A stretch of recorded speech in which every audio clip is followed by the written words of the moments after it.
Hi, I'm Kylie Roberts. And I'm Mel Wunwell, and we are Shift Unlimited. In this podcast series, we will be doing a deeper dive into many facets of living and leading in this modern world, from founder to scale up, right through to leaders of global established organizations. We will explore how we can be more holistic and authentic as we connect more deeply with ourselves, our relationships with others, and the wider world. Let's begin. Welcome to this podcast focused on a fascinating area, namely beliefs and values.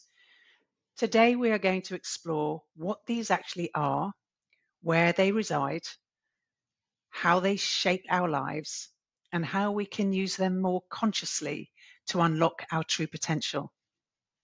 So Kylie, why does having knowledge and insights into this area of beliefs and values help us as leaders and coaches so well? Our values are the rules that we live by. When unwittingly we make decisions that aren't aligned with our beliefs and our values, we can regret the decision and then lack motivation or even become unfulfilled. So values, generally, they remain the same throughout our life, and they tend to only really change when there's a big life event, like a really big transition that you're going through or you go through, or even a loss or some kind of trauma may shift our values. Generally, though, they remain the same. Beliefs, however, they should really change to remain relevant in our context. And if we don't dust our beliefs off regularly and challenge them, challenge whether they're still relevant in this very VUCA world that we're living in, then we can become outdated very quickly in our leadership style and our ethos and our approach. Our beliefs can be literally decades out of date with current thinking and living. Mel and I constantly finding, I can talk for myself, but it is both of us. Mel and I are constantly finding beliefs that we are holding that are out of date. We think we've got them all, and then another one will pop up. We have a responsibility to the people that we lead, and so do you. Have a responsibility to the people that you lead and to the people that you coach to support them in a way that sets them up for success in the world that we live today. So when we have a greater awareness of beliefs and values, we can do several things. We can reflect on them, determine if they're still relevant and aligned to how we want to live and lead. And knowing them means we can make key decisions aligned to who we authentically are and what brings us fulfillment and joy. Mel and I subscribe to the philosophy of modern leadership being who you are drives what you do, rather than traditional leadership being what you do drives who you are. So if who you are drives what you do, then being really curious about what you stand for, what your values and what your beliefs are, can create a much deeper awareness of who you are. So what are beliefs and values? So we've talked a few times now about the coaching and NLP communications model, the fact that an event happens, and because so much data is hitting our brain at any given moment that we can't process all of it, we have to delete, distort, and generalize information. And our beliefs and values are the most unconscious filter that we use to do this processing. The important thing about this is it's almost like, as Kylie said, it's at the heart of how we live our lives. And it's at the heart of who we are and what's important to us. The challenge for many of us is up until the age of 7, we don't really have a conscious awareness. We're just little unconscious beings running around in the world. And for many of us, we get our beliefs and values ingrained in us between the age of 0 and 7, particularly for our life values. our parents teach us what we should and shouldn't do, what's right and what's wrong, what's good and what's bad. We don't consciously choose these for ourselves. And this is why you often find in families that the children will support the same football team as the parents, or will subscribe to the same political party as the parents. So we're influenced by the society around us and also by the key figureheads around us and what they're saying to us at an age where we can't really discern and decide whether what we're hearing is right for us and aligned with us and who we are. And then from a leadership perspective and a career and work perspective, our deeply held beliefs and values will be influenced by what we hear about work, what our parents tell us about work, and also our first few years in work, beliefs around what's good leadership and what's bad leadership. All of that is the kind of things that decide on how our values are going to level out through our lives. So knowing this, Kylie, how can we work with these? The start point is to decide which areas of your life you would like to become more conscious and aware of your key values.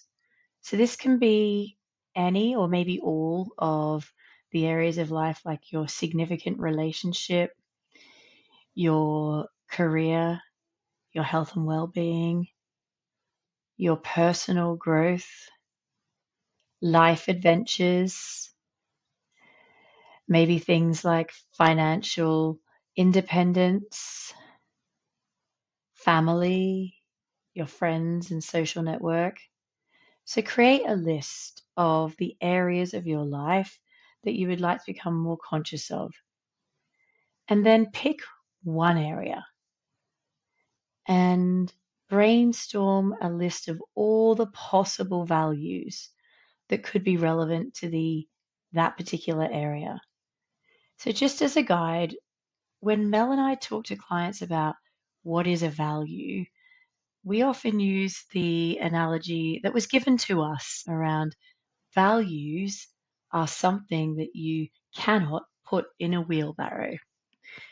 So they're words that you can't really pick up, touch, and hold. Things like growth. I can't pick up and touch or hold growth in my hands, or teamwork, or independence, or autonomy. Those are all words that are great examples of values. There is one value, though, that we can touch, and that is money. For some people, money is something that they value. And if you look at the Maslow's hierarchy of needs, money is often a hygiene factor. We might come into that at a different point in time, but not in today's podcast. Just for today, think about the fact that a value is often something that you cannot put in a wheelbarrow. So create a list of all the possible values, things that you value for that area of your life. So as an example, let's just pick the area of life that is your significant relationship. So you might see some of the words that are here on the screen. I'll read them out, some of them out to you for those of you that are listening and not watching. Some words that might be important to you in terms of what you value in your significant relationships could be accountability, honesty, humor, kindness, equality, commitment. Those things might be really important to you when it comes to your relationships. What about another example? So let's pick a different area of life, like your career. Most of you joining us, leaders of businesses. So let's have a quick look at what might some of the values that you value in terms of your career be? So again, we do have an example of a list of career values and motivations. So you can click the link to have a look at these. Examples are things like physical challenge, diversity, ethics, friendly working relationships, salary, money, as Kylie mentioned, integrity, being in charge, challenge, teamwork, work-life balance. These are all examples of the kind of values that people often have in their career values. Once you have your list down on the piece of paper in front of you, and you're sure that that's all of the possible things that you really could value in that area of your life, take some time to circle the 8 most important values that really stand out to you. So if you're coaching somebody to do this, then you would invite the person you're coaching to circle or asterisk or somehow mark the 8 most important values for this area of their life. And then after they have identified those 8, only after they've identified them, give them a bit of space just to identify it, then you want to ask yourself or your coachee to order them in order of 1 to 8, 1 being the most important, 8 being the 8th most important. Because remember, it's not really the least important because you've circled 8 that are really important to you. And once you've stress tested that this is really the right order, what you have now is called a values hierarchy for this particular area of life. So career, you've got your 8 most important values in a hierarchy for this area of your life. And you can follow this process for all of the important areas of your life where you need to make big decisions or where you spend a lot of your time. Mel's got a great example, a personal example of this being something that she's worked on with her husband and still has an impact now. Can you share a bit more about that, Mel, with everybody? Absolutely, yes. So he had 2 in the organization he was working in. He had 2 wonderful opportunities to shift and move into a different part of the organization. And he was really torn as to which of the 2 would be the most fulfilling and the best for him. So we did take the time to brainstorm all of the things that were important to him about his work, and then to order and sequence the top 8. And then we took both of the roles and put them through the values hierarchy. So for him, things like teamwork was really important, leading a team, having an impact, and putting the 2 opportunities through that values hierarchy. It became starkly clear that one of them was going to fulfill pretty much all of his work values, where the other one just wasn't going to. And so it made it an easy decision for him to make. And doesn't he carry that piece of paper around with him still? I remember you saying that to me once. In his wallet. Yeah. So once you've got your values hierarchy, you can then explore the beliefs that underpin each of these values. So what are the beliefs that you hold about this value? And you can ask yourself, or if you're coaching someone, you can ask the person you're coaching questions like, what do you currently believe about this? For example, if you selected freedom as a value, you can ask or reflect on, what are my current beliefs about freedom? Why is it so important to me? So this is because beliefs and values tend to be held at an unconscious level for most of us, it's really useful to do the work to understand these, because it increases our self-knowing, our self-awareness. Also, if the belief underneath the value is a negative or unhelpful one, we can challenge and reframe it, or we can help someone else if we're working with them as a coach to come up with something more empowering. And we can ask, what would be a more empowering and helpful belief to hold instead of the one you're currently holding? Also, when you're about to make a big decision, as we've just talked about, this values hierarchy can be really important. If you imagine you've got your values for where you go on holiday, you can check the various locations that you're deciding on against, will it deliver all of the things that are important to me about going on a holiday? And as Kylie has said, it's really important for career. We spend a lot of time at work. And so it's important that we use something like a values hierarchy to determine what are we doing when we get offered career opportunities? Because often leaders will jump from the frying pan into the fryer because you can't run away from who you are yourself.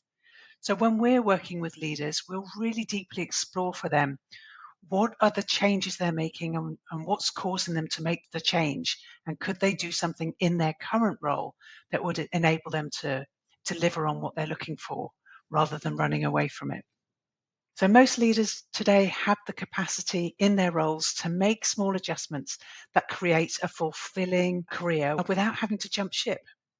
This is why this work is so important for leaders to do, so that we don't keep trying to run away from ourselves. We actually can shape the environment around us to be what we need so we can be truly fulfilled where we are. So we really encourage you to do this reflection and inquiry as a part of your own ongoing investment in your growth and self-awareness and development. You can do this through journaling and just the process that we've shared with you today in today's podcast. You could find a friend or a buddy to do this work with you. You can call on a coach as well. Simply follow the steps that we've shared. So you may want to go back and re-listen to this podcast and press pause and follow the steps one by one. And then use your values hierarchy with a decision that you need to make and see how it helps you make this decision, just like Mel's husband, Matt, used his values hierarchy to choose which role was going to really be very fulfilling for him. Because beliefs and values are unconscious for most of us, doing this exploration helps us to expand on what is the public arena through greater awareness of the hidden arena. And you might remember those two terms from the Johari window, which we explored in one of the previous episodes. So doing this work expands what people know of us and what we know of ourselves, and that can only be a really good thing. Have fun with it. We would love to hear about it. So please drop us a message if you get some great insights. You can contact us through any of the normal channels, LinkedIn and Instagram. Thank you so much for listening today, and we look forward to being with you again next time. See you next time.